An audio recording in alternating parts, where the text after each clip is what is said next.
Jesus. DJ on the boy run the mixer. Jesus. Good morning.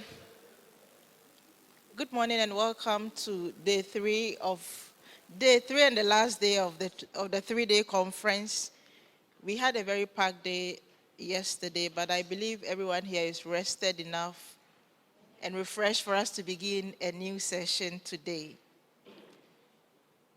I want to recap the major sessions we will have today. Today, our plan is to finish early so that we can have time for the city tour.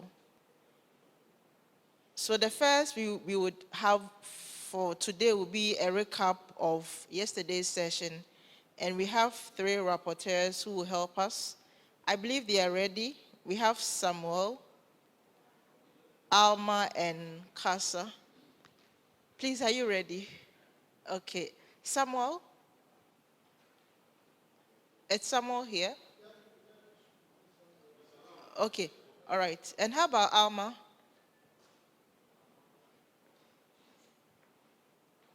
Okay.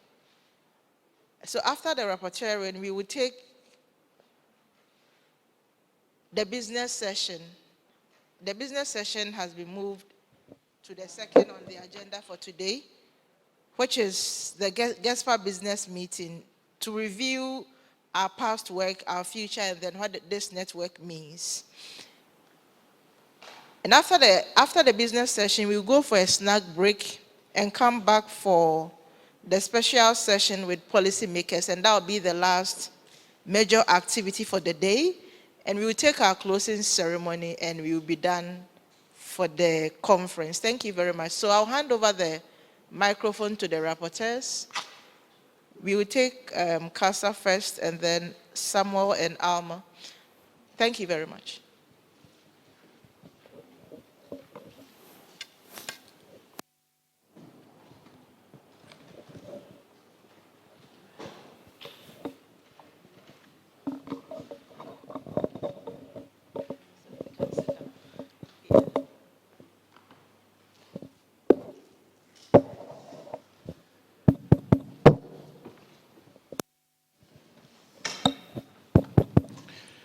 Good morning, everybody.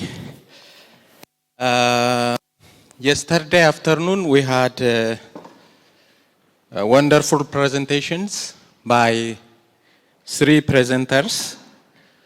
I'll go through the presentations one by one. The first presenter was Otto, sorry for the pronunciation of the name. His presentation was about catalysts for change in social policy in Africa. He started his presentation by clearly showing the complexities of social policy change in Africa. And he tried to explain the sort of change in terms of depths, in terms of breadth, and also effectiveness of the social policy that we want to see. And he tried to establish a causal relationship between catalysts or factors affecting the policy change and the policy, the public social policy outcome. And in this case, he tried to show us the difference between causation and correlation. They are not the same. And he emphasized on the fact that we need to identify the causal factors catalyzing the outcome. And divided the factors into 2, internal factors and external factors. His presentation focused on the internal factors, especially democratization in Africa, resource availability, leadership, etc. And what is important for him is identifying the causal factor.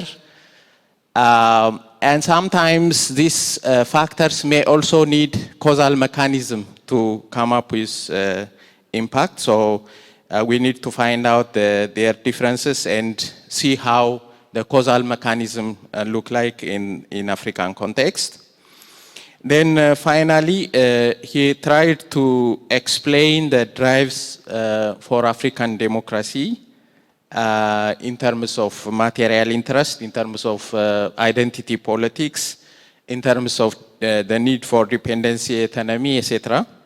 And he also pushed us to think how this change, especially the social policy change, happened, focusing on the internal factors in Africa. The second presenter was Anna, Professor Anna, and her presentation focused on continuities and discontinuities from colonial social policy.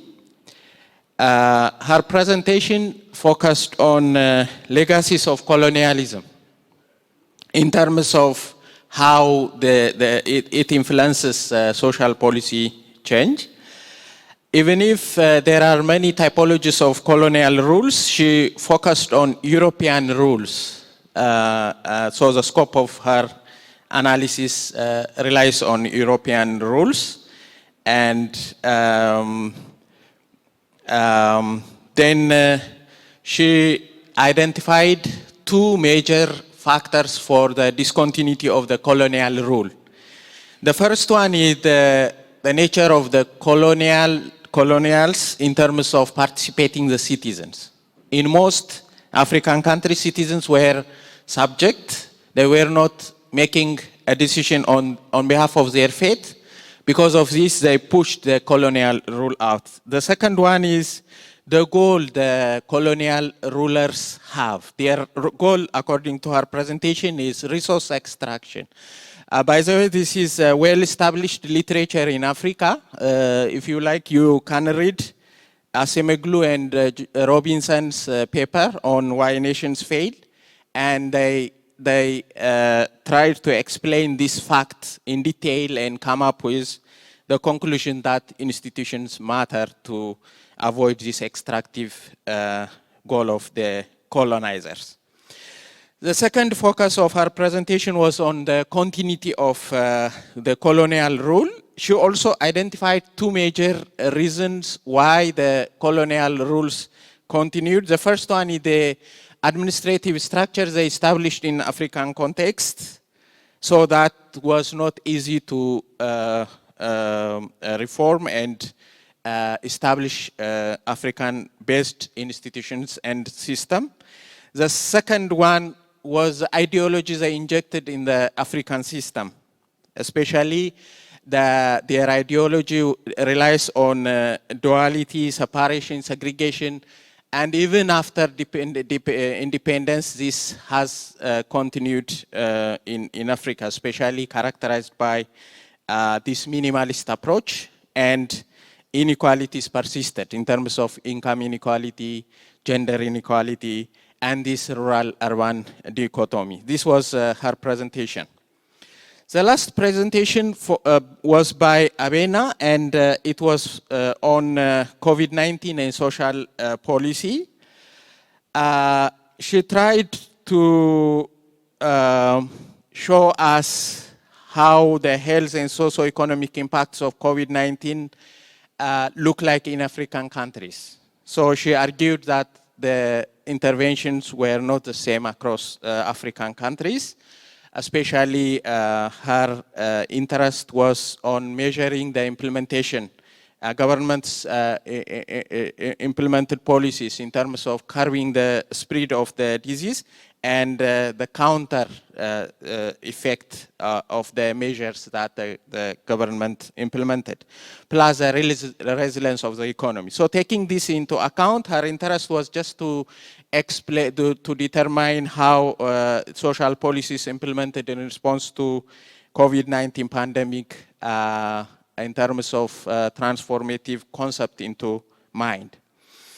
She tried to show us the responses made in terms of mitigating measures to minimize the spread, like, for example, lockdown measures, mobility restrictions, and border closures, social distancing, and many forms of health interventions. These were the measures taken by governments in Africa. to minimize the spread. And the effect is also discussed, and her focus was on the effect of COVID-19 on macroeconomic impact variables, especially the impact on import-export, inflation, etc.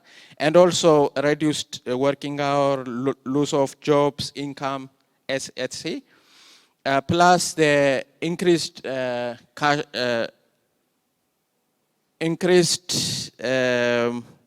I think she was talking about burden in terms of income, livelihood, and also increased gender violence in various areas, and also reduced hospital services, regular hospital services because of the COVID. So these were the emphasis she has given.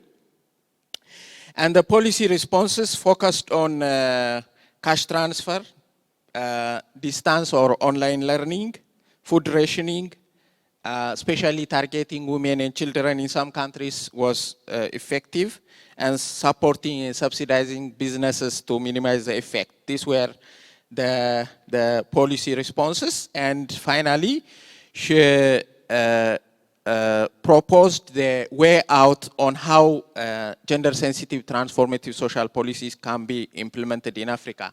The first thing that she gave emphasis is political will and commitment.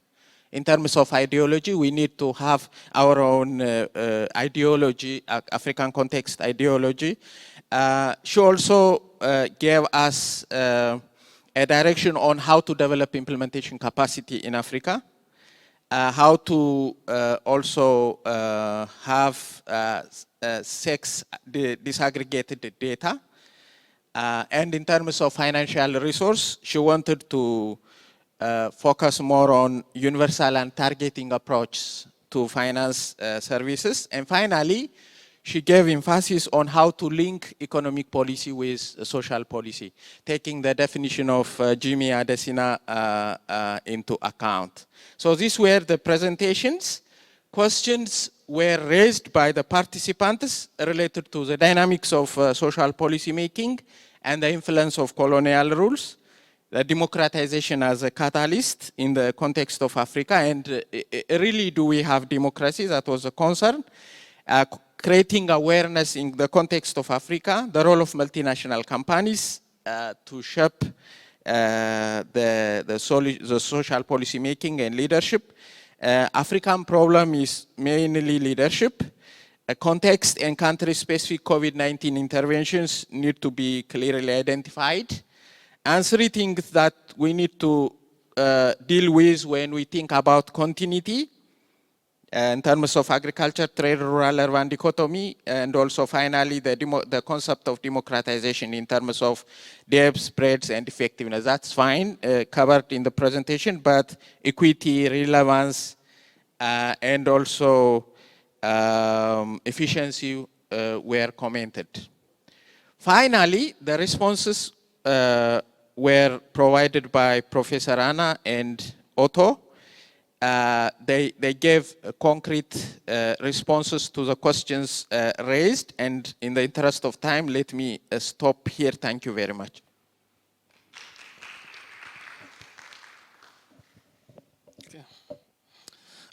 Merci tout le monde. Moi, j'étais en charge de faire le rapport de la session 5 qui portait sur la question intersectionnelle et transversale. Donc, dans cette session, donc, on a eu droit à 3 présentations sur la politique sociale informelle, sur l'insécurité sociale et les interactions entre les politiques économiques et sociales. Donc, je vais faire l'économie de ces présentations une à une. Donc, s'agissant de la présentation de Michael Pessa-White sur les politiques sociales informelles, d'entrée de jeu, il a campé le décor en définissant ce que vraiment il attendait par politique sociale informelle. D'après lui, les politiques sociales informelles sont des dispositions prises par des personnes ou des groupes de personnes pour atténuer l'insécurité qui porte atteinte aux moyens de subsistance et à la dignité humaine. Partant de là, donc, il a essayé vraiment de de faire part de l'importance du secteur informel en Afrique. Donc, dans le pays africain, le secteur informel couvre entre 80 et 90% des emplois. Mais il y a là un paradoxe puisque malgré cette importance, il y a peu d'intérêts qui est porté sur le secteur informel. Cela crée vraiment pour lui des insécurités qui se caractérisent par l'instabilité et des moyens de subsistance du fait de l'insécurité de revenus, du marché, de l'emploi, de logement et d'alimentation. Il y a aussi vraiment, en termes d'insécurité du secteur informel, nous avons l'inaccessibilité à l'éducation et à la santé parce que ces services sont devenus des biens qui ne peuvent plus être à la portée de ceux qui ne sont pas couverts par des systèmes de sécurité formels. Et enfin, donc, en termes d'insécurité, nous avons l'exclusion et la vulnérabilité des travailleurs du secteur informel, des politiques sociales du fait qu'ils n'ont pas de revenus fixes. Donc voilà vraiment les trois grandes insécurités que les travailleurs du secteur informel font face et qu'on devrait trouver solution. Mais cela, donc, le secteur informel tourne autour de 4 grands piliers, d'après Dr Michael, qui sont la famille, au sens restreint et large. Nous avons aussi les ONG, nous avons les organisations communautaires et enfin nous avons les organisations religieuses et confessionnelles. Donc voilà vraiment les 4 piliers autour desquels le secteur informel tourne en Afrique en général. Cependant, donc, il faut vraiment distinguer 3 systèmes de politique informelle qui sont l'assistance informelle, qui est peut-être souvent faite en nature ou en espèces, aux personnes en besoin ou des personnes qui ont besoin d'être assistées. Et puis aussi, on a aussi les mesures informelles du travail, du marché du travail, qui peuvent être considérées comme des formations professionnelles destinées à accroître l'employabilité et pour offrir d'éventuels emplois à ceux qui sont dans le secteur informel. Et enfin, on a les assurances informelles qui se font souvent par le canal du partage des risques à travers des réseaux, à travers des systèmes de cantine, de tontine et de crédit, et aussi à travers des formes d'assistance sociale. En gros, le système informel tourne autour de quelques valeurs énormes qui sont la mutualité ou la réciprocité, les formes de solidarité anciennes et nouvelles, le collectivisme, le partage des risques par les entités collectives, la mise en commun des ressources et la compassion. Donc voilà vraiment les 6 normes autour desquelles le système informel tourne en général dans les pays d'Afrique. Mais aussi, donc, le présentateur aussi a relevé un certain nombre de défis propres au secteur informel de l'économie qui sont vraiment aujourd'hui l'affaiblissement des liens familiaux et la non-durabilité des systèmes de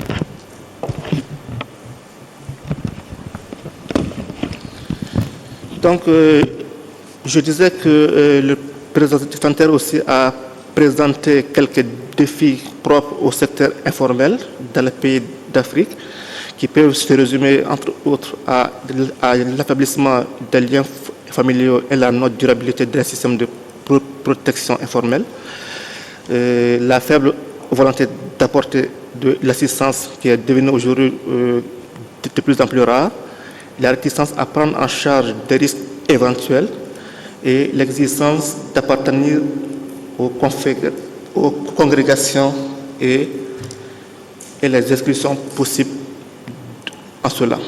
Donc voilà en gros vraiment quelques défis maintenant du secteur informel qu'on devrait maintenant chercher maintenant à relever pour que vraiment il puisse avoir beaucoup plus d'inclusion, beaucoup plus maintenant d'assistance à ceux qui sont dans ce secteur-là et qui sont vraiment une partie importante de la couche des travailleurs dans les pays d'Afrique. Et maintenant, je m'en vais faire le rapport de la deuxième présentation qui a été donnée par Esther Asonzo Aguiomeng sur la sécurité sociale. Donc, sa présentation a porté sur une analyse diachronique des synthèses des rapports pays. D'après elle, sur les 10 classeurs, seuls 4 se sont focalisés sur la sécurité sociale. Et là, donc, dans sa présentation, elle a fait recourir à une approche historique qui se décline sur 4 ères, à savoir l'ère coloniale, la période des indépendances, la période des passes et la période Covid. D'après elle, la période coloniale, on avait une forme de sécurité sociale qui n'était pas holistique et universelle parce que simplement le système colonial avait ciblé une catégorie minoritaire et élitiste de la population. C'était vraiment ceux qui étaient dans le cadre vraiment des activités encadrées par le colonisateur.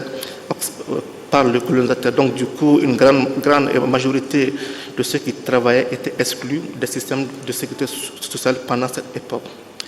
Parlant des premières heures de l'indépendance, on assiste à un contraste entre ce qui était pratiqué en termes de sécurité sociale avec les pratiques des années de l'indépendance, parce que simplement, pendant les années d'indépendance, l'orientation était plus tournée vers le nationalisme et la sécurité sociale visait plus à mobiliser des ressources sur le plan local en vue d'appuyer d'autres secteurs de la vie sociale comme l'immobilier.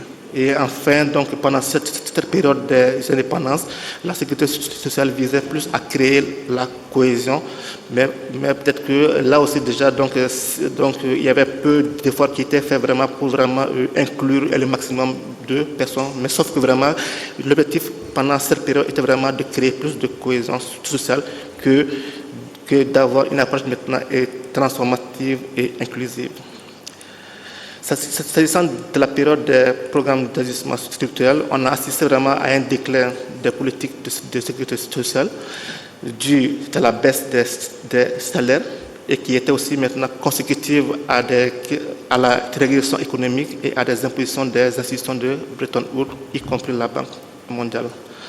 Et pendant aussi la période des passes, donc la sécurité sociale a été rétrocédée à la promotion du bien-être et de la dignité humaine, sauf que là aussi, donc, beaucoup d'efforts n'avaient pas été faits pour vraiment que cette sécurité sociale soit plus inclusive et plus transformative et genrée.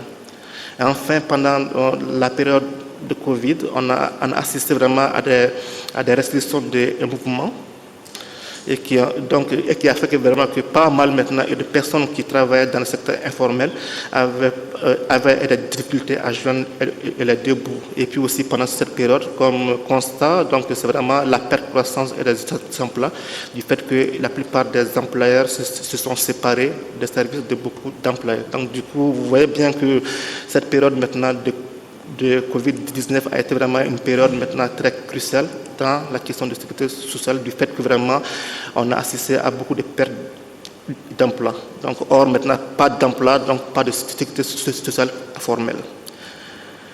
Donc, en termes de conclusion, elle tire un certain nombre de conclusions. C'est-à-dire que vraiment que dans le système de la sécurité sociale, on assiste toujours vraiment à une persistance des héritages coloniaux. C'est vraiment toujours vraiment que le système qu'on a aujourd'hui maintenant est tributaire vraiment de ce que déjà le colon avait expérimenté depuis de longues dates. Et ensuite, comme conclusion, on a assisté à une faible couverture des travers du secteur informel par la sécurité sociale.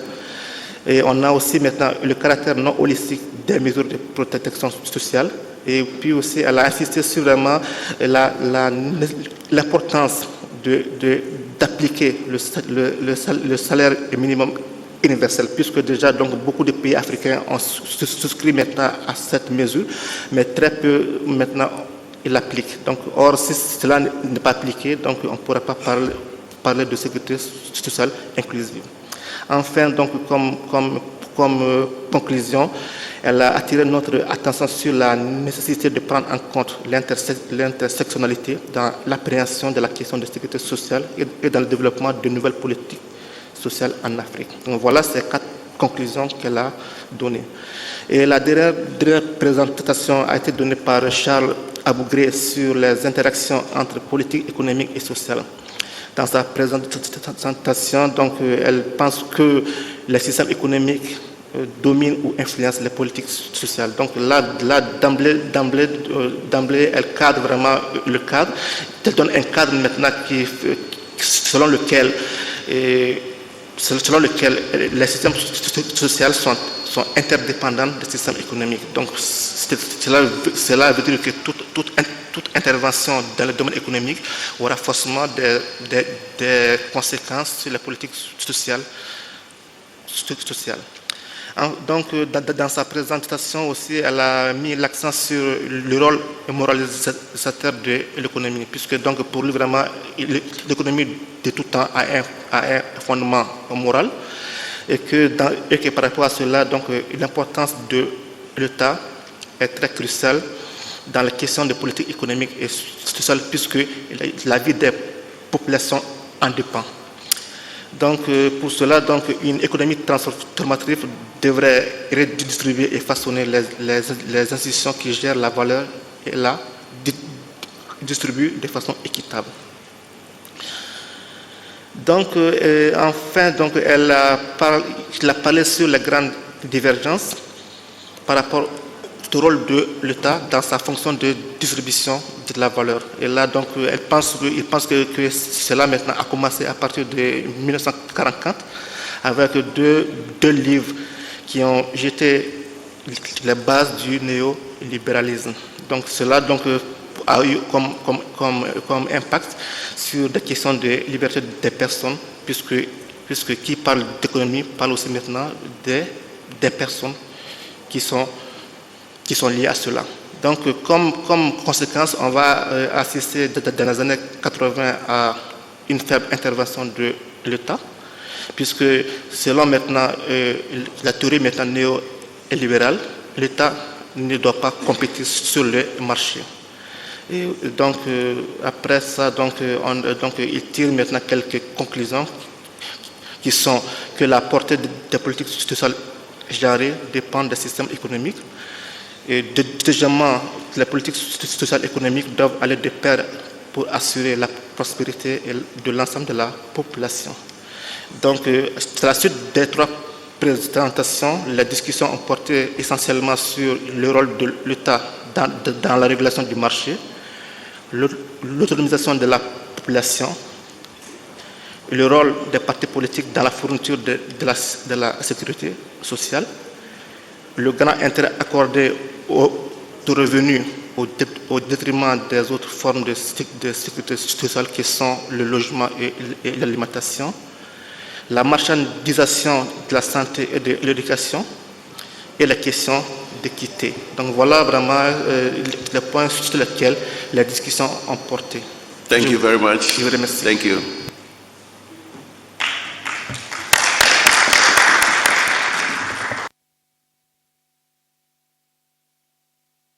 So may I plead that we try to be as brief as possible in the interest of our arranged time so that we can finish early, and those who want to go to town can do so. But thank you. Samuel. Okay, thank you. It's well noted. My name is Samuel Mwangi, and I was rapporteuring the first session where Dr. Michael K. Pesa White and Professor Nanakwa Anyidoho were looking at the cross-cutting sectoral issues in higher education. And These are the key highlights that I picked. I'm not going to repeat what has been said before. Starting with health, there was a background of the status of health in Africa. First, by looking at the achievement or positive gains in the last few decades, and among those are the reduction in neonatal mortality. This also decreased in communicable diseases, increase in life expectancy on average of 5 years. This also an improvement in the health care infrastructure, and also the reduction in under 5 and maternal mortality. Among the challenges that confront the healthcare sector in Africa, the human suffering was said to be on the rise. There's a huge financing gap of about $66 billion US, and then most of the healthcare in Africa is donor-funded. Then Africa has the highest mortality rates. Africa has the lowest capacity to provide healthcare. Again, the region has the lowest life expectancy across the globe, and this high burden of undiagnosed diseases. And lastly, the public health expenditure is less than 5% of the GDP. Among the trajectories in the healthcare policy, during the colonial period, it was about empire building, and there were very limited healthcare policies, and they used the minimalist approach. That is, the missionaries and colonial administrators that were the key beneficiaries of healthcare. There was also, the provision was limited to those working for the healthcare, for the colonial government. About the knowledge of disease, there was very little knowledge of diseases that are affecting Africans. During the post-colonial period, that's in the independent phase, the approach moved from empire building to nation building, and it was supported by Pan-African leaders such as Kwame Nkrumah and Mwalimu Julius Nyerere. There was the Pan-African leaders inherited very fragile state, which was highly segregated on racial lines, focused to building new citizens and embedding the healthcare for the new citizens. Again, there was a lot of construction of hospitals and training of healthcare workers, leading us to this SAP's period. And in that period, the healthcare was commodified. That is, it became a more of a market commodity and not a public service. There was advent of neoliberalism ideologies. That is where the state was less involved in the provision of healthcare, and there was introduction of the fee for use or the out-of-pocket payment for healthcare. There was a rapid privatization of healthcare and reduction in the role of government in the provision of healthcare, and the expansion of private healthcare through establishment of private hospitals, private chemists and pharmacies, and clinics and laboratories. In the post-SAP period, that is in 1990s and 2000s, healthcare not to be a public good. There was a catastrophe and a lot of human suffering. Then healthcare became a major political campaign issue, where it was used to appease voters. Also shift from those shift towards provision of social health insurance programs. But again, there was the question of the quality of healthcare, because most of those national social health insurance programs were not financed. There was also increased use of out-of-pocket expenditures on healthcare.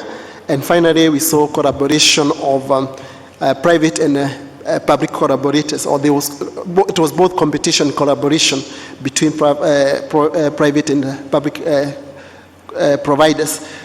In the COVID-19 era, that is, there was very little change, because most of the provisions was about the containment and disease control measures, which included the lockdowns, disease surveillance, detection, contact tracing, isolation,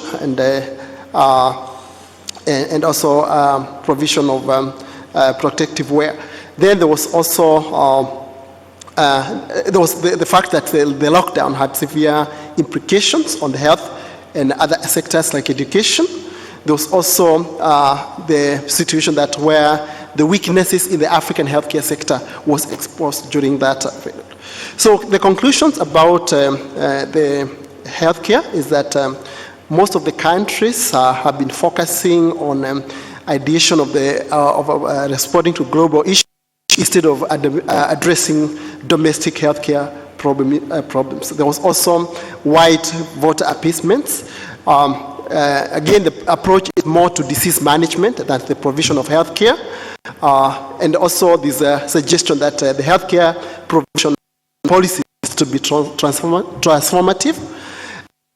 Again, the majority of the healthcare policies focus on a very small proportion of the population, which is about 25%, and while others are neglected. The other point is that there's need to for consideration to other sectors that are intertwined with healthcare, that is water and sanitation, the physical environment, the quality of infrastructure, and education. So that's the conclusion about that first sector on healthcare. The other sector is education, presented by Professor Nanakwa. And the focus or the discussion was that these two sectors are intertwined. Education was mainly used for human capital development, but also it was intertwined with the health and nutrition. There was normative approaches to education over the time periods. For example, during the pre-colonial time, there existed traditional education systems with structures that were aimed for social progress.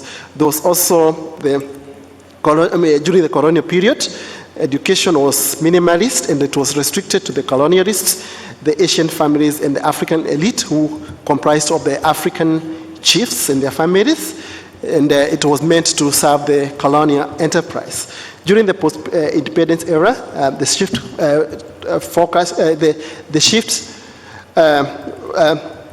went to provision of universal primary education, and it was very instrumental in the human capital development and nation building agenda. There was introduction of the fee for service during the SAPS period, and there was more private provision than public provision for funding for education. During the post-SAPS period, there was emphasis on the private sector provision of education, and it was a means of social and economic advancement, with also a focus on the national agenda building.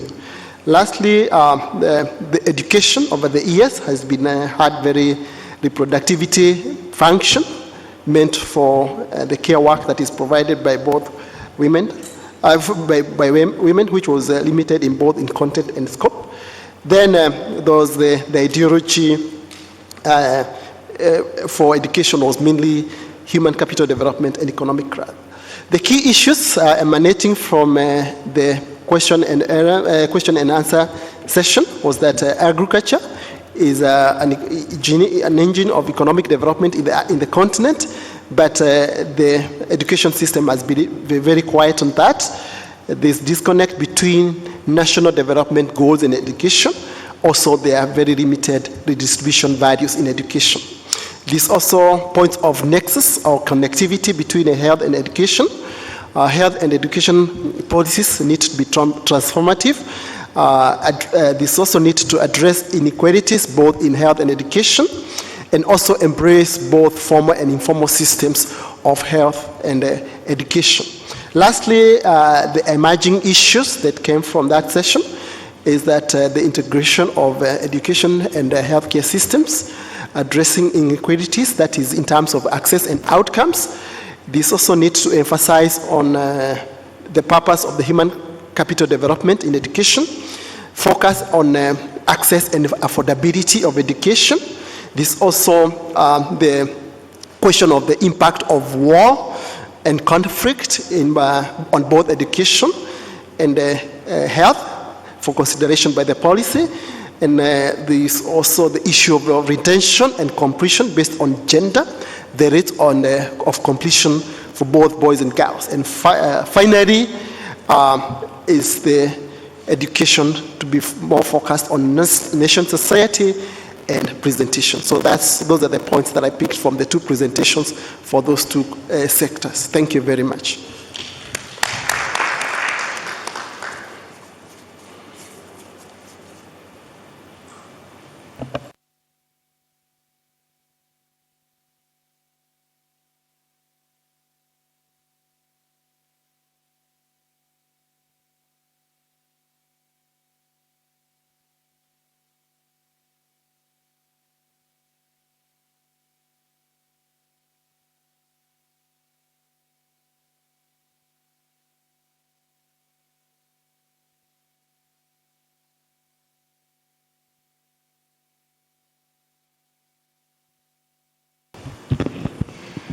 As you would have seen from the revised program that Esther sent, we are doing the business meeting now.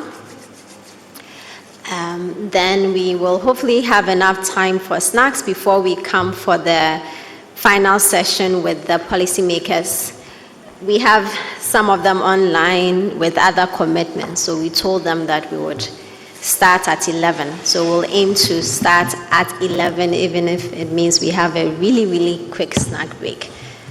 So for the business meeting, as you'll see from the agenda itself hasn't changed. We want to have a quick discussion, a debriefing session, if you like, on year one, what has worked with the project, what didn't work, how we can strengthen it. And the reason that we especially want to have this debriefing is because we do plan and hope that we'll have year two and perhaps year three of the project. So we do want to hear how we can strengthen the project going forward.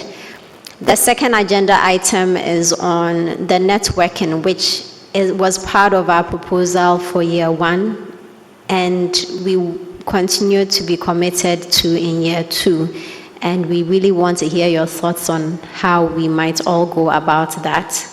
And then the third agenda item is about going forward. We have some information to provide, and more importantly, we want to also hear from you about how you might want to be involved in that. So let's start with just the first thing, review of part one. What worked, what didn't work, ideas for the future.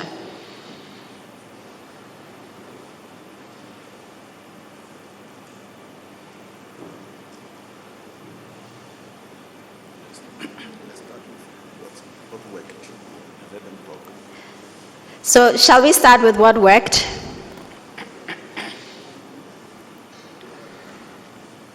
Yes, you had your hand up.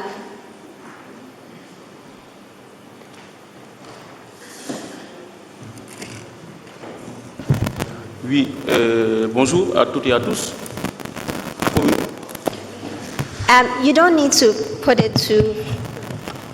They actually say it's better if it's not too close to your mouth. So. Ah oui, ok, merci. Thank you. Voilà. En fait, oui, ce qui a fonctionné, moi je voulais beaucoup plus parler de ce qui me paraît être un manquement. Mais si vous me le permettez, bien sûr. Si vous me le permettez, sure. Voilà, merci. En fait, à mon avis, ce qu'on doit améliorer, c'est surtout par rapport aux évaluations des textes, des documents qui sont envoyés. Si je donne notre cas du Sénégal, de la Mauritanie et du Mali, nous avons eu à envoyer notre document en respectant tous les délais, comme on nous l'avait annoncé, mais il a fallu pratiquement un an, ou bien 9 mois en tout cas, pour recevoir les commentaires des évaluateurs. Donc, ce qui, à mon avis, a beaucoup retardé ce qu'on a fait. Donc, s'il y a une suggestion, c'est que la prochaine fois, il faut bien que l'on veille au respect des délais, surtout par rapport aux évaluations. Merci beaucoup. Yes, Kadia, and then... Merci beaucoup. Moi, je voudrais déjà féliciter l'équipe pour avoir eu le courage de réunir des équipes de travail francophones et anglophones pour pouvoir travailler ensemble.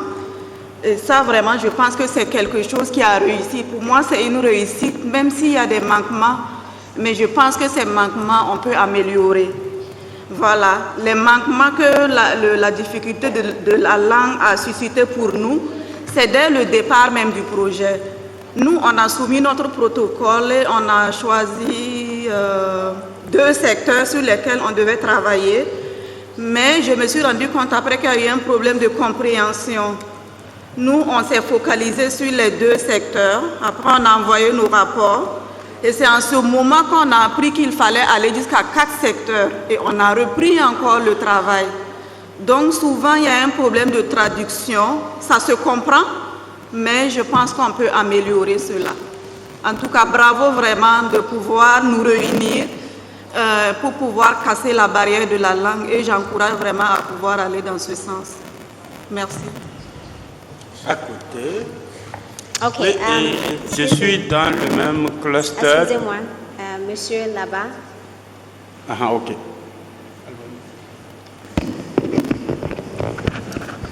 Donc, merci beaucoup. Je partage justement les mêmes manquements avec ma collègue de Burkina Faso. Moi, ce que j'aimerais juste rajouter comme étant, c'est une contribution pour le futur.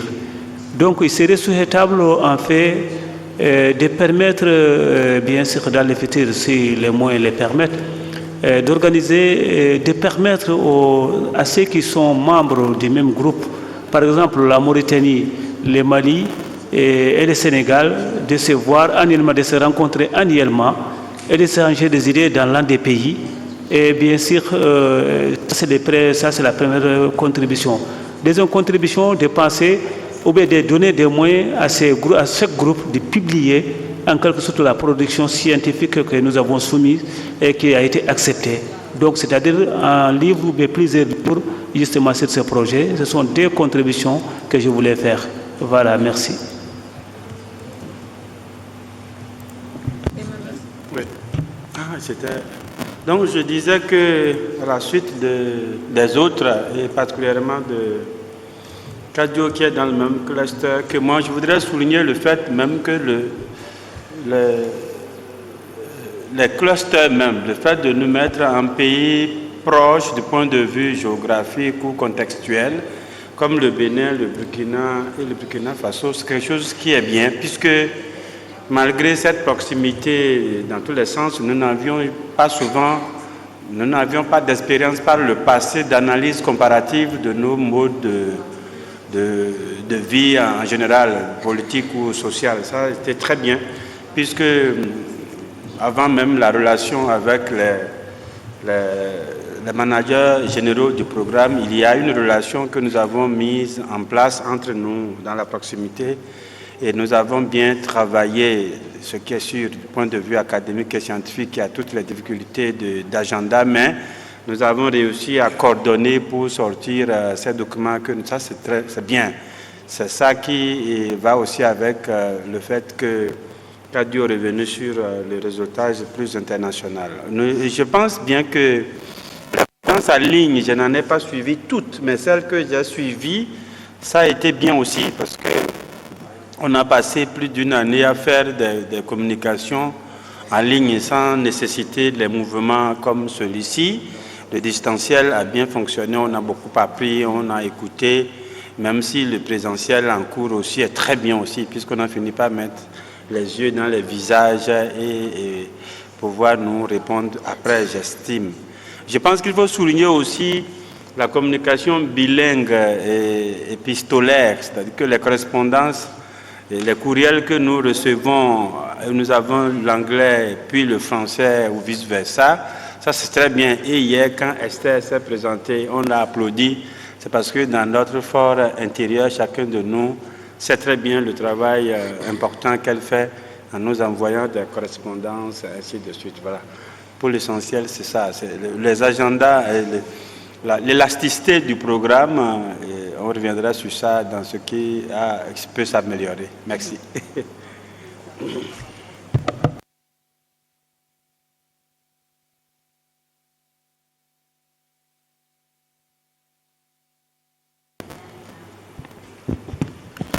Thank you very much, Chair. I'm going to talk more generally, including on what worked, what did not work, and also probably for 2023 and beyond. First of all, I would like to give a lot of... Let's do the debriefing first, and then we'll talk about the 2023 and beyond. Thank you. So first of all, I would like to give a lot of credit to the Secretariat for organizing this kind of research. I really commend you for that.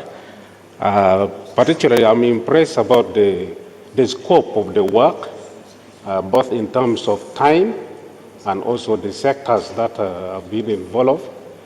Because you see, many of us, we like reading contemporary work, but now by taking us to colonial time and up to today, it made some of us really learn quite a lot of what happened in our countries, and also in terms of some other sectors. You see, in social policy, sometimes we restrict ourselves to education, health, and maybe employment, but they have taken us beyond that.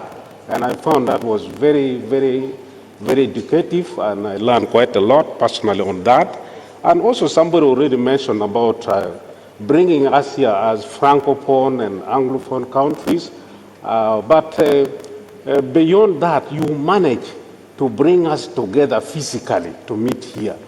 And I must applaud you for that, because since COVID-19, there are very few conferences that have taken place physically, above all outside the country. I think for me, this is my first time to attend it outside Uganda physically. Most of the conferences outside have been online. So by you doing this, it is really very commendable, and I think even your donors will be very impressed by this kind of action. You know, meeting physically it pays off more than being only online. And besides, you know, in Africa, this online meeting is really not yet very effective. Sometimes you go there, you cannot access, you are presenting a paper, you find nobody is hearing you. So you doing this, I applaud you so much for that. And also, I must appreciate what the funding modality that you employ by just paying us directly, other than through our institutions. I found this was very, very, very efficient, because with other donors, we used to have a problem. Your money is there, sometimes you want to use it, you apply for it from your institution, they tell you to hold on when it is yours. And there's some bureaucracy in that. So I found this was very, very, very good. And I think probably if there's something to learn also for the future, this is probably what should be carried forward. And I think somebody also mentioned here, which is very good, that the cluster countries should be meeting annually. But for me, I was suggesting here that if there could also be what we call cluster conference, before we have like this African conference kind of thing. Because at that level, we can iron out some of these minor nitty-gritty issues before coming to this stage. So if funding would allow, we would hold it at that level before we come to this level, and that would be something very commendable. Thank you very much.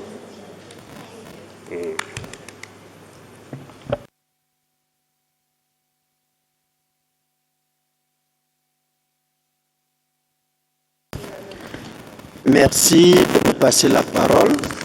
Mon intervention aura deux articulations. Les observations en termes d'appréciation, puis les remarques en termes de contribution. Déjà, comme les collègues l'ont fait, j'apprécie, je félicite le projet et l'Institut des études africaines pour cette initiative. Il ne s'agit même pas seulement du français et de l'anglais, il y a les portugais, donc c'est toute l'Afrique. Vraiment, je vais insister sur ça, nous vous félicitons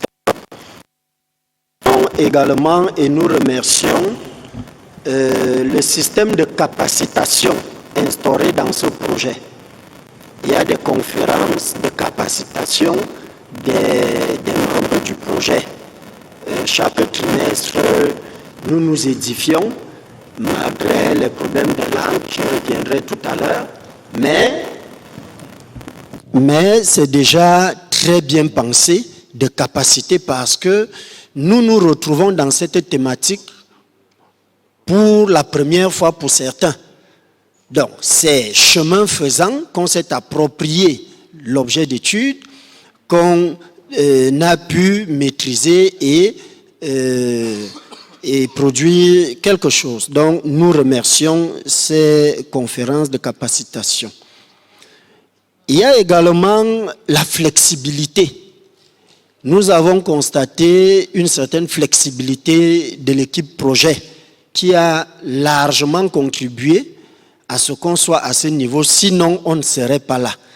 J'ai une expérience non négligeable des projets. Lorsqu'on réunit autant de pays, vous pouvez tourner rond pendant des années si vous n'êtes pas flexible.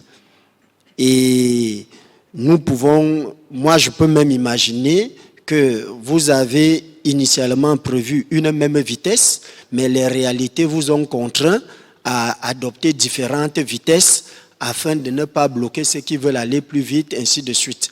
Donc, il y a cette flexibilité que nous avons constatée et nous vous félicitons. Nous vous félicitons également pour la confiance faite aux différents membres. Vraiment, vous nous avez envoyé des fonds, on a juste échangé en ligne, vous nous avez fait confiance et nous avons également diligenté cela. Jusqu'ici, à ma connaissance, il n'y a pas eu de couac et vous avez également été flexible au niveau des justificatifs de la première phase. Parce que je me suis dit, vous avez compris la réalité. C'est extrêmement difficile. La circulation financière n'est pas évidente. Je suis là avec mes deux collaborateurs. À certains moments, c'est par virement bancaire, à certains moments, c'est Western Union, c'est ceci, ce n'est pas évident. Mais vous avez accepté toutes ces modalités dans leur variété. L'essentiel était que le justificatif soit cohérent et que le travail soit fait. Tout le monde respecte ses engagements et vraiment, nous vous remercions pour cette confiance. Ce qui me paraît perfectible à améliorer, il y a par exemple l'organisation de l'équipe projet. Je me réserve, je ne juge pas, mais dans la foulée, nous avons constaté certaines réalités qui montrent qu'il est nécessaire de mieux s'organiser encore. C'est très important. On a certaines expériences et ça nous permet aussi de voir. Je vais exemplifier. Parfois, un protocole est envoyé, nous l'implémentons et à un certain moment donné, on est rappelé avec un second protocole, un peu comme si ce qu'on s'était d'abord dit, on se rend compte que oui, ça peut arriver en science.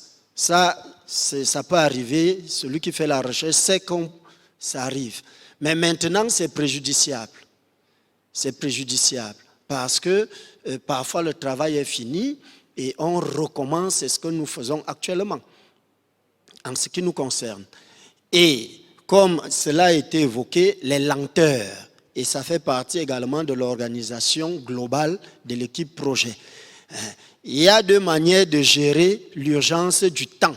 Soit on augmente les ressources humaines, soit on augmente le coût des ressources humaines disponibles.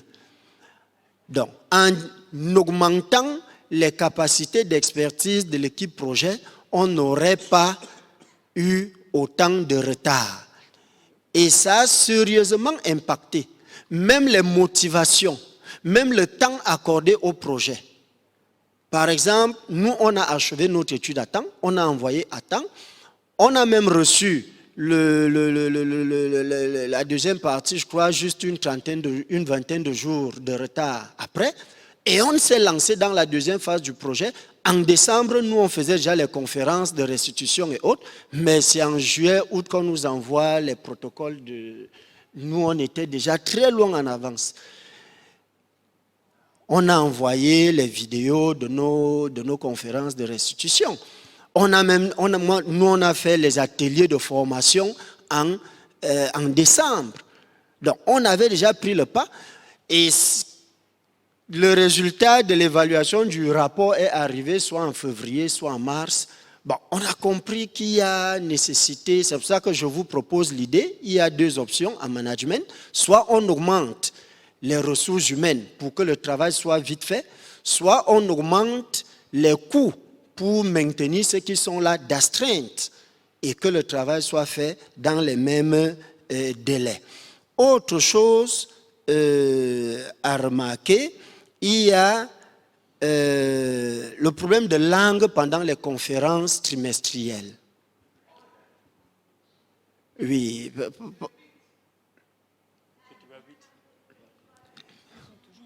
Yes. Le problème de langue pendant les conférences trimestrielles, elles sont extrêmement importantes pour nous, mais moi je vous dis la vérité, hein, nous ne sommes pas les hommes politiques qui parlent en masquant. Nous vous disons la vérité. Parfois, on allume, on se connecte, ça passe et nous on fait autre chose. Vous allez noter notre présence alors qu'au fond, on a juste allumé et on fait autre chose parce qu'on ne comprend pas. Chez nous, on est quand même un peu bilingue, notre anglais est mauvais, on peut piger un mot, mais si on est égaré 2-3 phrases après, on préfère s'occuper à autre chose. Vous allez voir dans votre compteur qu'on est là, alors qu'au fond, on n'est pas là. Donc, nous souhaitons qu'il y ait la traduction même pendant les conférences, et ça motive même les absences physiques à ces conférences. Quand on sait qu'on ne va rien écouter, on peut se retrouver en train d'aller faire autre chose. Et également la diversification des orateurs. Oui, certes, c'est un projet anglo-saxon à la base, mais les questions, les thématiques abordées n'ont pas une seule vision. Quelle est la vision francophone des questions de politique sociale? Quelle est la vision des rusophones, ainsi de suite? Ça permet, lorsque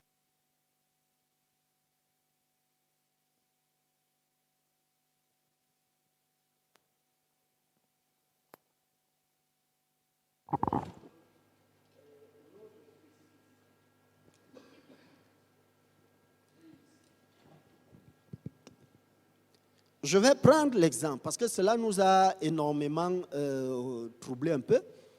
Nous avons suivi le premier séminaire d'appropriation du projet. Nous commençons les travaux. Mais on a un problème, le problème de langue est un frein. On finit par se rabattre dans la recherche documentaire, dans les documents francophones que nous comprenons le mieux. Et les définitions des politiques sociales que nous prenons de là sont assez nuancées par rapport aux vôtres, bien que le fond soit le même, mais la formulation diffère. Dans la correction, on nous demande de prendre la définition spécifique de ce qui n'est pas mauvais. Mais en science, il faut croiser les regards parce que cela amène à l'évolution. Donc, voilà quelques observations que je peux formuler. C'est vrai que nous sommes gênés. Est-ce que cette évaluation ne concerne que la première phase du projet? Est-ce qu'elle intègre aussi la deuxième phase du projet en cours? Parce qu'on a aussi beaucoup à dire par rapport à cette seconde phase. Je vais prendre l'exemple. Vous avez remarqué, nous n'avons plus envoyé de documents de la deuxième phase depuis. Nous avons élaboré une stratégie de communication et de visibilité du projet. Nous avons élaboré un plaidoyer. nous avons élaboré une note de politique générale. On a même fait la traduction en anglais. C'est, je crois, 2 mois après qu'on reçoit le protocole. Nous, on l'a élaboré comme une politique au sens propre du terme. Je crois que ça va vers une 20aine de pages. C'est 1 mois et demi ou 2 mois après qu'on reçoit la note de recadrage, qu'il s'agit d'un document de 2 à 4 pages. Bon, on a d'abord pris, on a mis de côté. Il y a tellement de choses à faire, on va revenir sur ça lorsqu'on va commencer à cogner à la porte que où sont les documents, où sont les documents. Donc voilà, globalement, il est important qu'il y ait une meilleure organisation et que dans la chronologie, que cela se déploie ainsi. Mais en dépit de ces limites, nous vous félicitons, nous connaissons la difficulté qu'il y a à gérer un tel projet. Sur ce, nous vous remercions.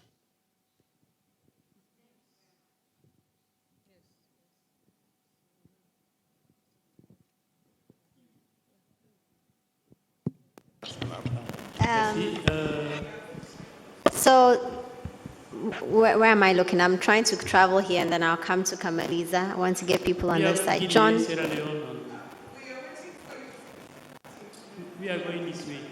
Oh, do you have your hand up? Yes. Can I see hands? I've got this, thank you. Can I see hands up just so I don't get, who wants to speak? Okay. You and we'll go down here to Hawa and John, Kamaliza, Ramola, and yes, and Tekwa. All right, we've got a speaking order now. Thank you. Thank you. Thank you for giving me the floor. I would like to speak on the behalf of the Mano Riviera Union team, but let me do it in French, yeah, to give some work to translators. Je vais donc le faire en français pour donner un peu de travail aux traducteurs, puisque, comme le disait mon voisin, on parle plus anglais que français. Et je voudrais, sans revenir sur les commentaires qui ont été déjà faits, que nous prenons pour nous, je parle donc au nom de Mano River Union, donc le cluster. D'abord, ce qui a marché, à part tout ce qui a été dit. Il faut reconnaître que ce projet nous a permis de nous rendre compte que, en fait, nos 3 pays, la Guinée, la Sierra Leone, Libéria, ce sont les mêmes, les réalités sont les mêmes, les populations sont les mêmes. On s'est rendu compte de la proximité culturelle qu'il y a entre les pays. Et ça, c'est un aspect positif. Nous avons même compris que finalement, ce sont les populations qui sont de part et d'autre les mêmes populations, peut-être partagées par les langues, avec les langues officielles. Et donc, ce cluster-là, on avait déjà l'espace Mano River Union, ça existe. Hein. Chez nous, c'est carrément une entité, une institution avec un secrétariat qui est basé justement à Freetown, qui fonctionne. Mais avec ce projet sur les politiques sociales encore, nous nous sommes rendus compte que l'idée est tellement bonne que c'est le même peuplement, ce sont les mêmes peuples. Donc ça, c'est vraiment à mettre à l'actif du projet. Et ce qu'il faut aussi saluer, féliciter, c'est l'organisation du travail. Parce que, quoi qu'on dise, arriver à réfléchir et à nous mettre dans des clusters comme ça et voir les proximités entre les pays, ce n'est pas évident au départ. Mais là, nous nous sommes rendus compte, même si la Côte d'Ivoire n'est pas avec nous, que quand même le choix était bien, une bonne chose. Ce qu'il faut aussi saluer, c'est la promptitude d'Esther. Elle est là.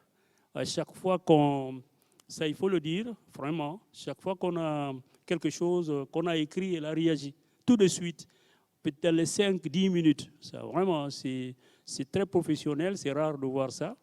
Et donc, ça mérite d'être dit ici. Je voudrais également rajouter, pour ce qui a marché, c'est l'éveil des consciences au niveau des politiques même.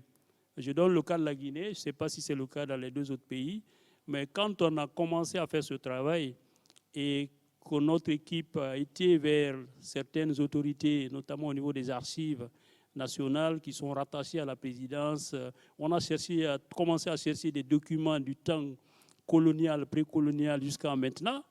Et des gens ont commencé à s'interroger et ont trouvé que c'était pertinent. Et jusqu'au niveau des autorités, les gens nous ont tendu les oreilles pour dire mais c'est le directeur des archives nous a dit que ça fait 30 ans qu'il est là-bas, mais que c'était la première fois qu'une équipe sérieuse venait à son niveau pour demander des documents et faire un travail aussi fouillé, aussi sérieux. Et il est rattaché à la présidence. Hein, donc, ce travail est salué, attendu. Donc, c'est quand même quelque chose qu'il faut mentionner. Et justement, dans les recommandations, on pourra peut-être demander à ce qu'il y ait une dissémination des résultats, peut-être par cluster dans les pays, puisque nos pays sont liés. Pourquoi pas envisager un truc au niveau du secrétariat du Mano Riva, mais aussi dans les 3 pays, mais une dissémination carrément dans les pays, puisqu'ils nous attendent.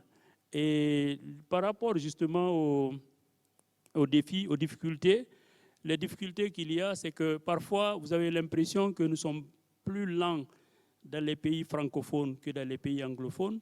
Il y a ce volet communication, c'est vrai, mais j'avoue aussi que les documents sont plus disponibles dans les pays francophones, en tout cas d'une manière générale, que chez nous. Dans les pays anglophones, j'allais dire que dans les pays francophones. Chez nous, il faut vraiment chercher. Il faut beaucoup chercher. Et la Guinée particulièrement, vous allez vous rendre compte qu'à un moment donné, on s'est arrêté à 2006-2007. C'est très difficile de trouver les documents parce que les documents précoloniaux, coloniaux même, tout avait été emporté par le colon. Donc on ne retrouve pas, on retrouve difficilement les documents. On essaie de travailler avec ce qu'on a. Donc il y a cette différence quand même entre pays anglophones et pays anglophones et francophones, où dans les pays anglophones, les documents semblent être mieux conservés. L'autre difficulté à laquelle on s'est confronté, c'est vraiment nous sommes dans un cluster, disons, anglophone, pratiquement, et il y a un problème de traduction des documents. Donc on nous demande de traduire les documents en anglais. Bon, même si on parle l'anglais et tout, mais parfois la traduction, quand on donne au traducteur, le contenu est altéré d'une façon ou d'une autre. Et bon, donc vous avez, et le jugement est porté sur l'anglais, et là on ne peut pas apprécier ce qui a été traduit puisqu'on a donné à un traducteur. Et donc on a quand même du mal, et c'est pour ça que je rejoins mon ami d'à gauche là, pour dire que peut-être dans l'équipe, c'est bon d'avoir des francophones carrément à votre sein qui peuvent aussi lire les documents que nous produisons en français. Bon, il y a les temps. L'autre défi, c'est les temps entre les relances. À un moment donné, moi, je croyais que le projet, c'était fini. Honnêtement. Je me suis demandé, j'ai dit, bon, c'est fini. Ceux qui m'assistaient m'ont demandé, mais est-ce que le projet continue? Tu ne nous as pas payé, etc. J'ai dit, non, mais moi-même, je ne sais pas. En tout cas, j'ai envoyé. Et ça a mis beaucoup de temps avant qu'on réagisse pour dire, voilà ce qu'il faut compléter. Et parfois, puisqu'on est sur tellement de projets dans nos pays, que quand on te ramène les commentaires, tu te demandes où tu étais déjà. Donc, il faut te ressourcer pour... voilà. Bon, pour être bref, finalement, donc nous recommandons la dissémination, que ce soit fait d'abord au niveau cluster, mais également dans les différents pays. Merci beaucoup. Je ne sais pas si vous voulez compléter. Merci.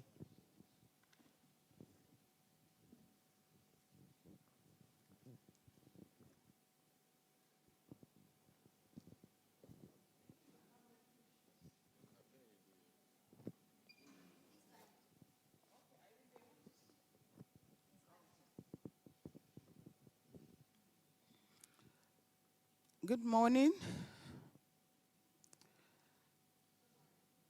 Yes. Bonjour. What I want to say today is that this project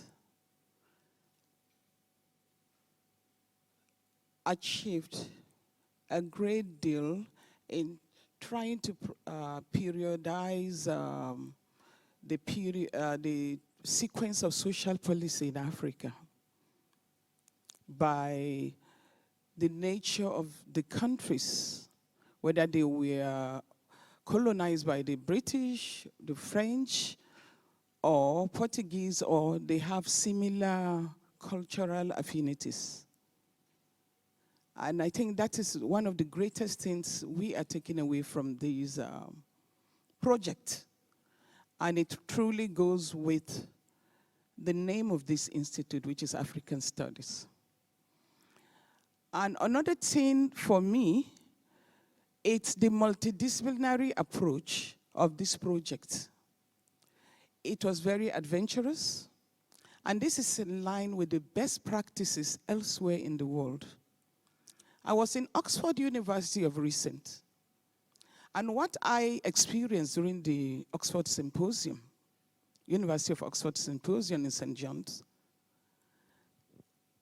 I consider this platform all virtually measurable. You could measure this work against what is being done there.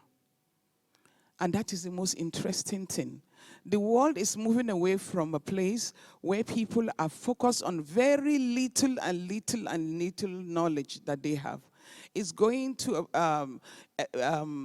the knowledge industry is going towards a situation where you connect with other knowledge areas and come up with a multidisciplinary thing. And this has given birth to the diverse membership you have in this group today. And I feel this is a group that should be sustained beyond this present project. It should be like something that is done annually. And then we can later on involve the universities around us to be part of it, if they are interested. I'm sure you'll get a lot of people.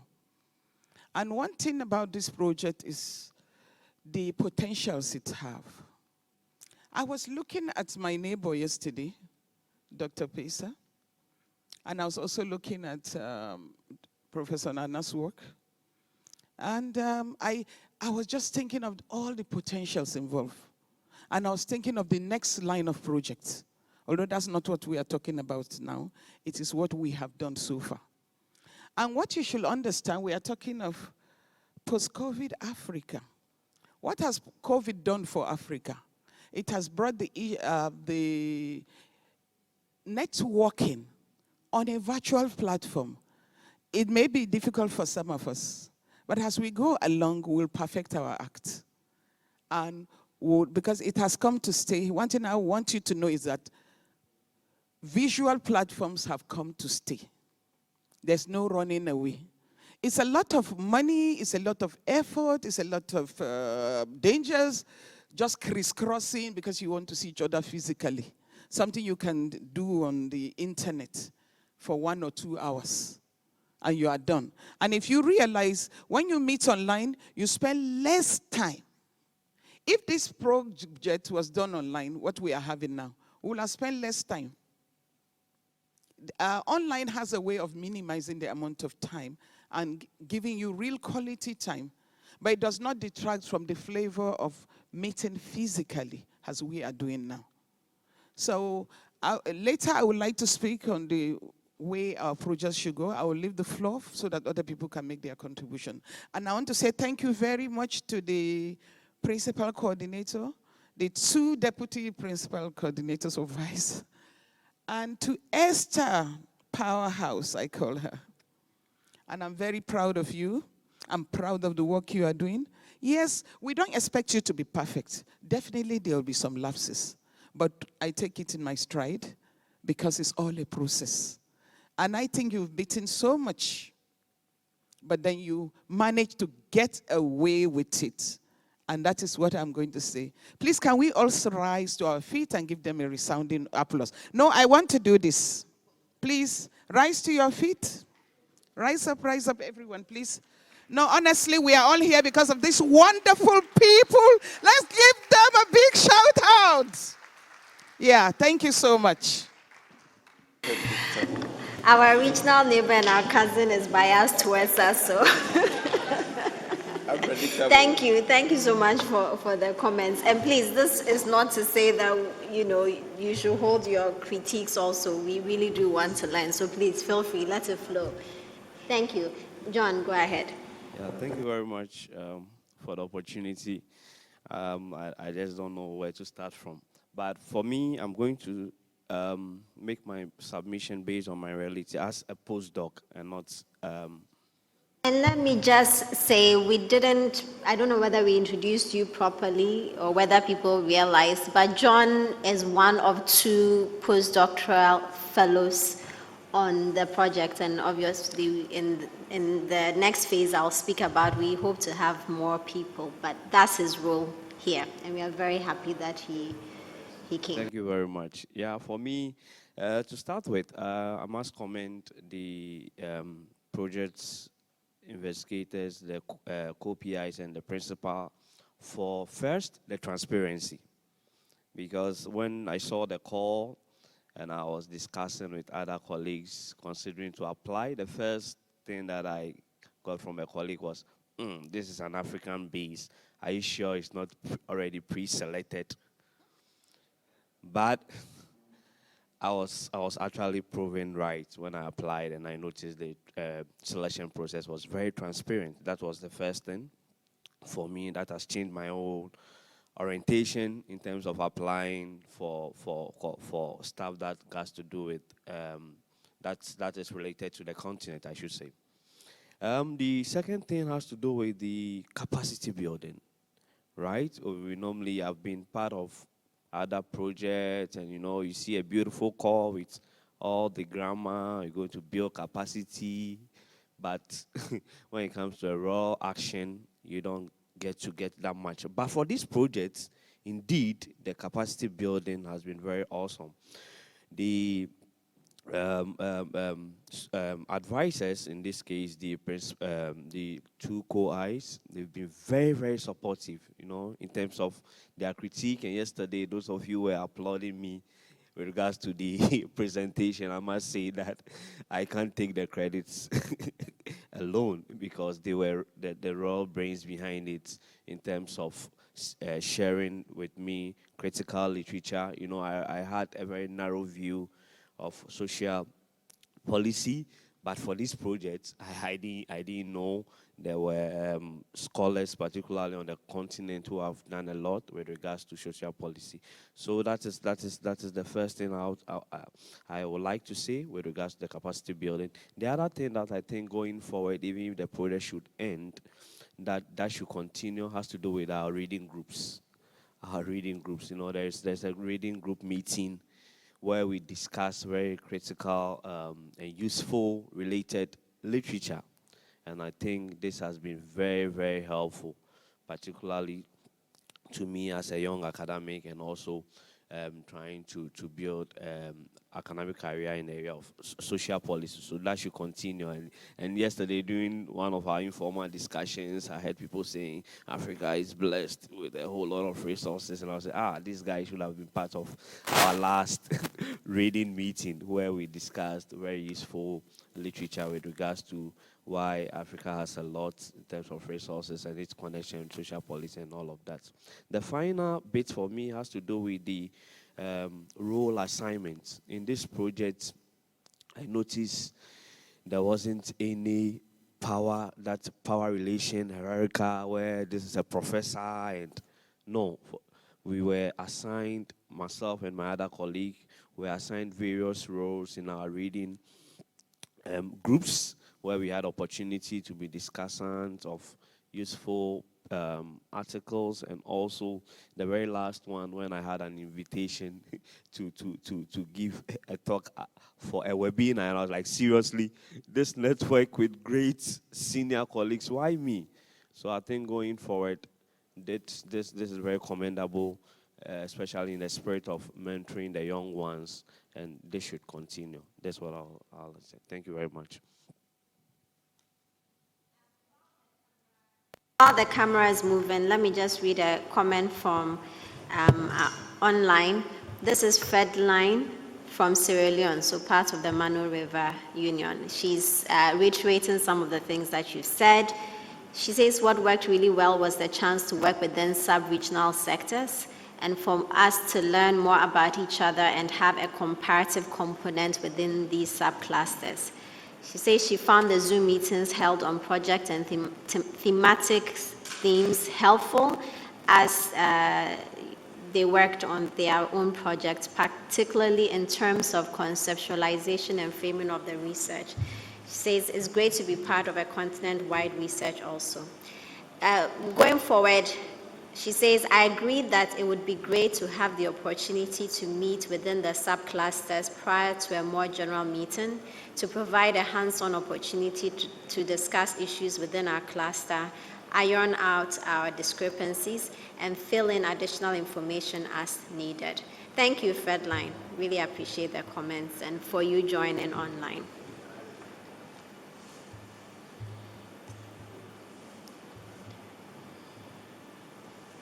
Thank you. I think a lot has already been said, and especially about what has worked.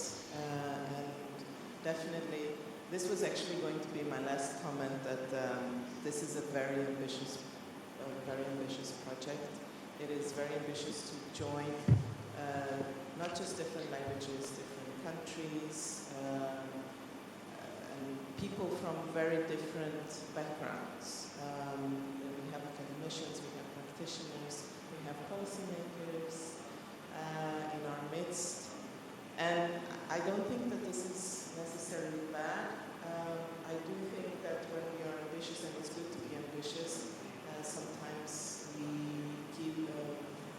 put too much on our plates, and we need to be realistic. And this goes on to the first comment on what has worked, is that we have been flexible to realize early on, or in time, not early on, but in time, that we need flexibility, we need more time, we need to adapt, and we need to expand. And for this, we are very thankful that even though we have had the normal pressure and deadlines and requests, at the same time we have had your understanding that we might have other commitments, that we might have need more time for certain things, and we have really tried to accommodate our shortcomings. So really thank you for this. As the Portuguese-speaking group, we are also thankful for uniting us. We have made good friendships. So it goes beyond the work, and really, we also thank you for this. And I think it was said also by the Francophone group. We knew instinctively that we had similarities and good reasons to work together. But this has made us learn, and we have great opportunities to reflect and contribute, and we are happy to be able to be, we are usually the neglected language group. Or at least we are, for example, Cape Verde and Guinea-Bissau would be lumped with the Francophones, and Mozambique would be with the Anglophones, and I'm not sure about the Angolans. This also, I think, I hold Ghana very dearly, and I think a lot of us do, for being the star of Africa and the independence, but I think this project also holds that legacy. So we've been talking about the colonial legacy, but I think the Pan-Africanist legacy is also very important, and this, we can feel it here. And I think the group that is here is very much an idealist group, a group of dreamers. I think that most of us, we're really not doing this for the money. We are giving our time. We are placing our hope in Africa, a dream of Africa, and it's just a privilege to be able to be here. And I think I second what was said, that we need. I think we wish this to continue on beyond the project, for this to be more than just an academic project, but sort of an ideational project. And this opportunity, again, is something very positive. It was good that we had permanent dialogues across clusters. I'm not sure how each cluster functioned. Ours functioned very well. We worked very well together, and I've seen some of the clusters that have grown really close, even though we're working online. The webinars worked very well as well. I speak for myself. I've learned a lot. I think in terms of language, more than the French or the English or the Portuguese, I think as Africans we learn to surpass these shortcomings, and we learn to communicate. We're good at communicating. I think the expectations of how we should write, so I've heard some of the comments were, oh, we would wish that the papers were leaning more towards this or towards that. I think this is where we need to improve as a group to understand what is the language that we should be employing. And perhaps it's different languages. We have the policy making, so the policy briefs, that is one kind of language. We have the academic, that is another kind of language. And then we have this dissemination. So we have had trainings on the dissemination. Perhaps we need exchanges about academic writing, or specifically for this, how to theorize, because not all of us are academicians, and then how to make policy briefs. So exchanges about this. There are different experiences, there are different ways of doing academia. So these exchanges would also help us grow in terms of how we write, so that one thing is a report, the other thing is an academic article, and yeah, so. Lastly, I think we wish to participate and learn from the webinars that happen, but unfortunately, we received the information too close to the date. So I'm not sure how is it possible to give us time so that we can plan and reorganize ourselves. This would be great. And one of the things that I hope is that we have had a lot of participants from Ghana, or presenters from Ghana. I do hope that in the future we do get from the other, that we invite academicians or practitioners or people working on this from the other regions, so that we can also hear from them. Yes.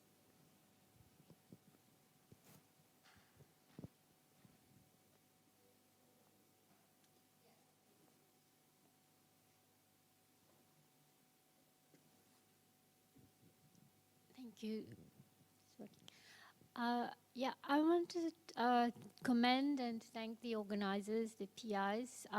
Seeing the sheer scale of this project, I can understand it would be a bit of a challenge to manage and to get all these different researchers from so many countries. So you guys have done a really great job, and COVID that came when we just started the project, and some countries went into lockdown. So there've been a bit of challenges, but still, we got to where we are, and I just wanted to commend the work that's been done by the team, and well done, everyone. And also to acknowledge the contribution made by this project to knowledge creation on social policy and gender and social policy in African context, because a lot of that is not really available. So the scale of knowledge through this research, it's something which is really valuable, whether it's to the academic community, our students, policymakers in general. So this is something which definitely should get published, whichever way. Maybe something smaller is about the review comments. I was a little confused because we followed the structure. I mean, I think my colleagues as well, we followed the structure. This is commissioned research, so we went by the structure that was given to us in those PowerPoints. But it seems that one or two of the reviewers reviewed it as a journal article, and they had something else in mind. So that was a little bit confusing, so I tried to accommodate that with what was expected. So maybe this, if we could get some clarifications, what is expected for the project, I think that will help to finalize everything. Thank you. All right, thank you very much for giving me the opportunity to comment on the project.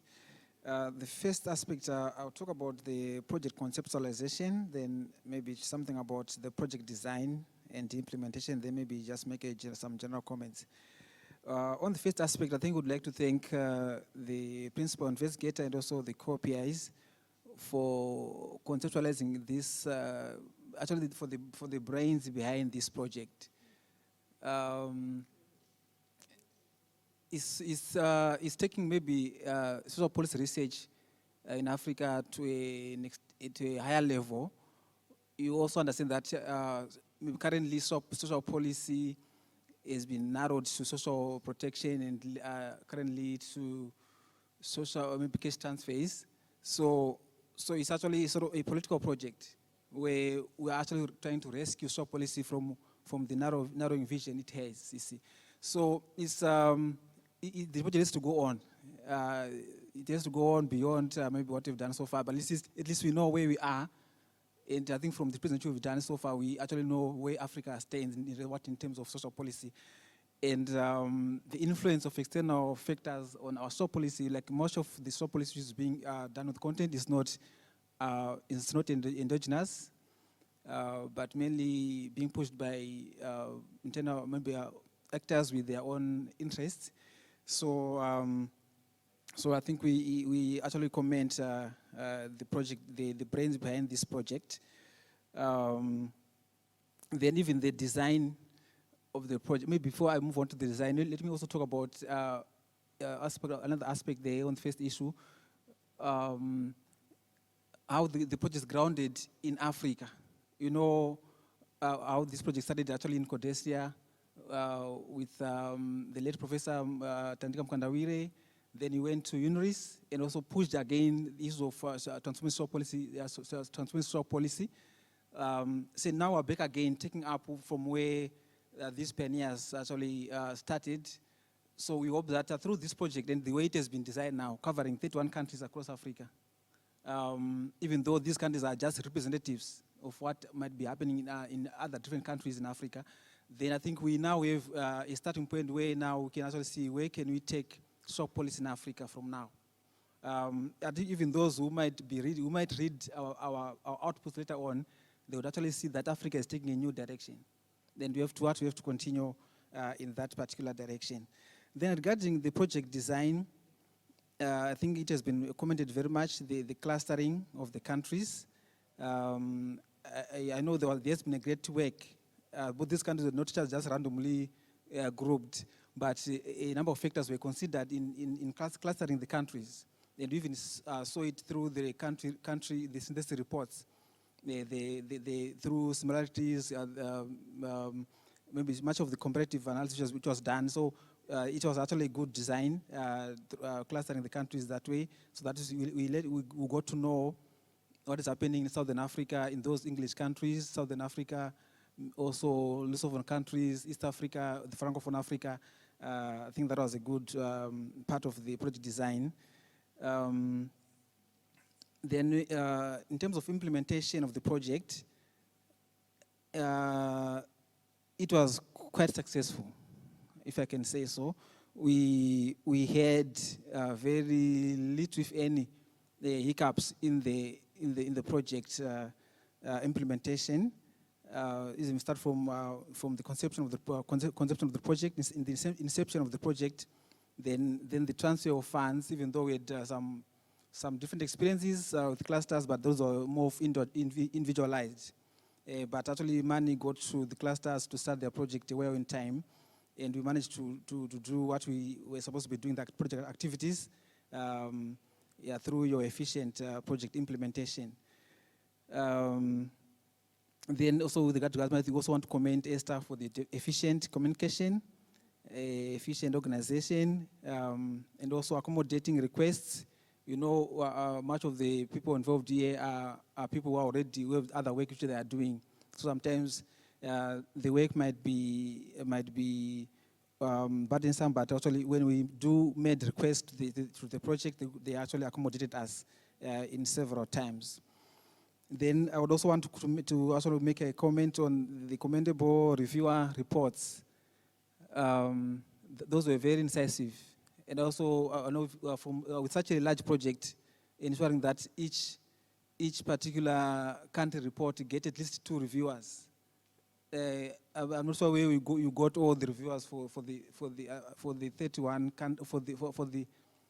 countries, because each country reported what at least 2 reviewers. So it was not very easy. Sometimes even though under trying to stick to time frames. Because some reviewers usually, from even our own journal articles or other papers we should do, reviewers might take time. You see, but we managed to at least by this point we met again now through on this conference with the reviewers already. All reviewers of all the country reports got their reviewers, and from there we actually managed to compile our synthesis reports. Yes, then I think the webinars has been talked about. I think it also is something also which should continue because it keeps the project live. And I think the comment about also trying to find maybe participants from outside outside Ghana. All right. I think so much. I think we will talk a lot, maybe more as we get into the next session. But I think with regard to the first phase, I think this is what I can say at the moment. Okay.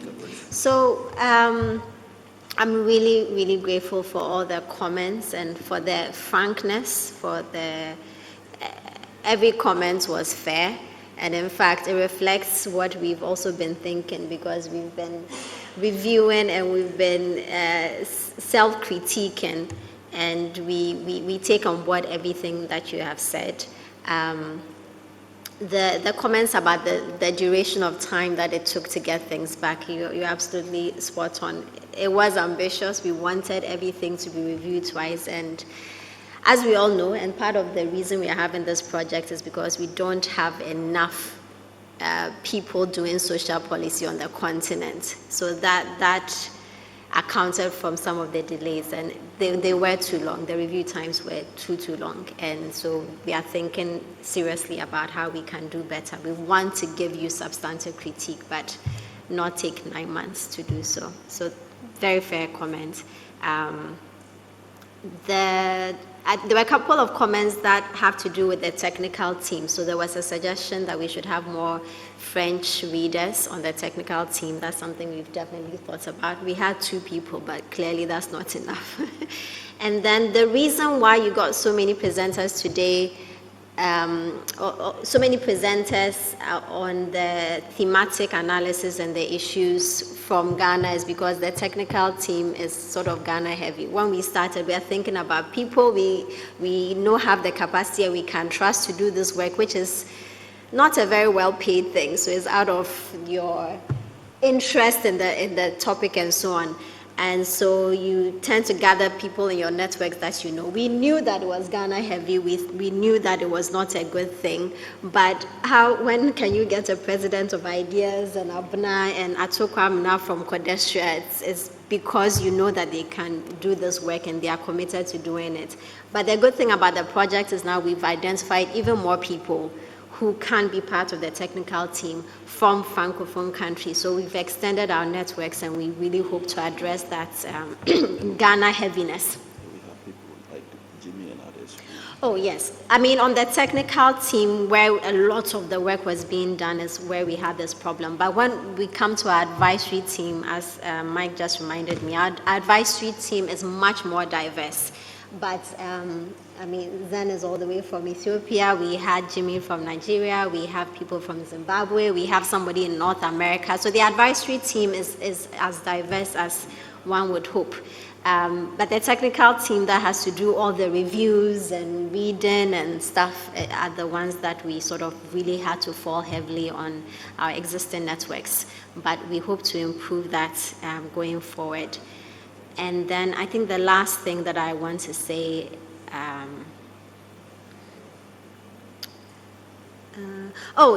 so our commitment to multilingualism, or maybe bilingualism, because we didn't do well with Lusophone, but it was something we're very committed to. We even had a language policy for ourselves. I think, as Kamalizi pointed out, this is a very ambitious project. It was a learning curve for us.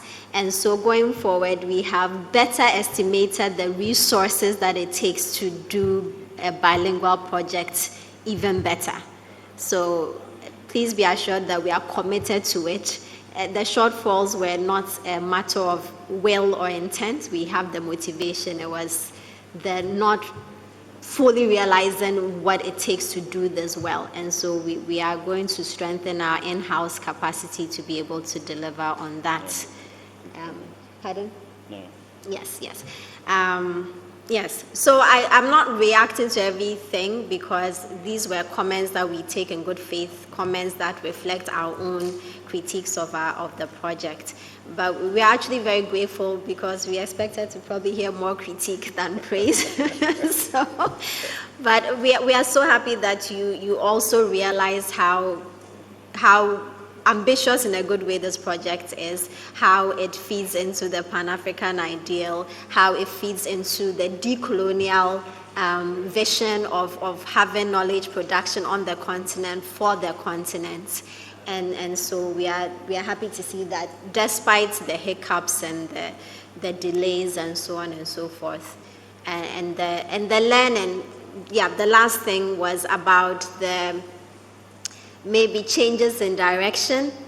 So as you said, we decide that we would like to have the reports in this way, and then later on you get a slightly different version of the outline. That's also because we were learning. Some of it came from groups. So groups come in, they've done something a little different, or what we suggested didn't work, and we think, oh, we should probably change direction. I know it was disorienting to be on that end, but it was also part of us all figuring things out. So very fair comments, very honest and direct. Really grateful that you were honest with us about these things, and we take them all on board. Now, we have the policymaker sessions at 11. We told them 11 o'clock. We might have to tell them that we are maybe running a little bit late.